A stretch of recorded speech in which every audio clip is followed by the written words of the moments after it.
I suppose a big question now when we think about Gaza is, what does the day after look like? Adrienne, let's pay attention to the meeting in Cairo, which will also take place tomorrow. Two big issues that will tell us a lot.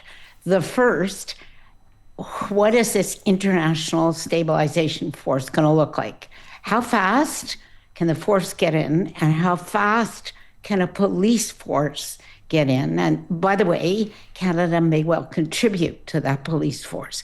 Why does that matter? For two reasons. One, no further withdrawal is required of Israel until those forces go in.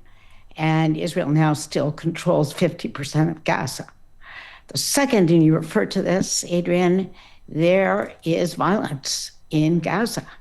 Some of the clans and families, longstanding Palestinian families in Gaza, understand they have a very short window if they do not want Hamas back. Hamas understands that too. And we saw some pictures today of Hamas firing on Palestinians. So I want to pick apart some of what you said there. Let's start with that, the notion of these militias, gangs, armed families, whatever you want to call them in Gaza right now. Those are pretty threatening images. What does that suggest for the future of governance there?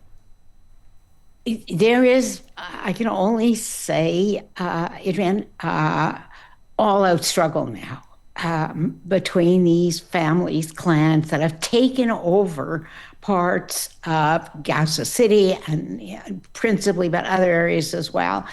And when Hamas was unable to show itself on the streets, these families began to dig in and began to police and patrol. Hamas came back, not wearing its uniforms, but came back. And these next 72 hours, Adrienne, if these families can withstand the pressure from Hamas, that's one future. If Hamas is able to reestablish itself on the ground in these neighborhoods in Gaza City, then it's going to be a much more difficult hill to climb, frankly. So you've got Palestinian politics are made on the ground, yeah. Adrienne, as you know. I was just about to say, you've got these two realities, right? You've got the one on the ground in Gaza, and then not that far away in Sharm el-Sheikh in the Sinai, you have this other one. I'm trying to figure out the Egyptian process. How does it not just stall? Because, it can't stall, Adrienne. And it can't stall because President Trump is there. And I think it's not hard to imagine the kind of bouquets that are going to be thrown at him for his leadership, and frankly, deserved, because he did put this together. But he's aware that if this breaks apart in 30 days, there will not be much credit coming to him. So he's got a way in. He agreed to chair this board. He's trapped. He trapped himself in this, Adrienne. Yep. And he's got his finger on the scale now. So that's one. Secondly, the Egyptians, the Qataris, the Saudis, the Emiratis. This is there are a lot of people from outside, our Prime Minister Starmer, France, Germany. But the key players are the Arab players from the Arab world.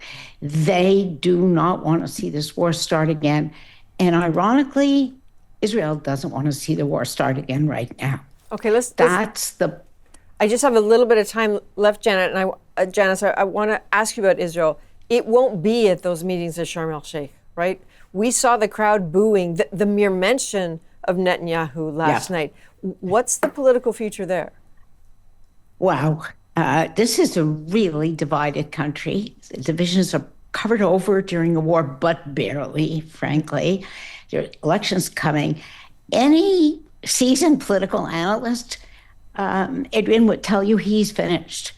But everybody has said that about Netanyahu, not 9 times, but 19 times, and they've been wrong. He will try to claim this as a huge victory. Yeah. My instinct is the public knows better. Those who support him will support him, but people know this war was prolonged and that he resisted this as long as he could. All right. Once again, Janice, thank you.